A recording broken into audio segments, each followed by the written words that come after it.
ከኢህራም በፊት ራሱ ወደ ሐጅ ያሰበ ሰው ብዙዎቹ የሰዎችን ሐቆችን ሳያስተካክሉ ነው የሚንቀሳቀሱት። የሰዎች ሐቆች ደግሞ 10 ጊዜ ሐጅ ቢሰራ አይወድቅም። አንዳንዶቹ እንዲያው ቁም ነገረኛ ሰዎች ባይሆኑም ሐጅ ስለመሄድ ሐጅ ደግሞ ወንጀልን በሙሉ ስለሚያሰርዝ የፈለኩትን ብሰራ ምን ችግር አለኝ የሚል አዝማሚያ እንዳላቸው እንሰማለን።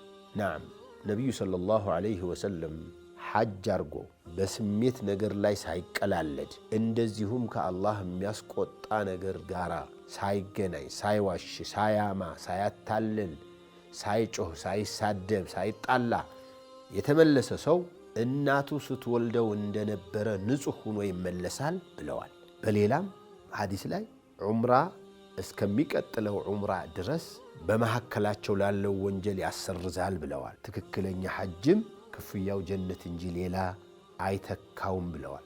ሌሎችም አሐዲሶች አሉ።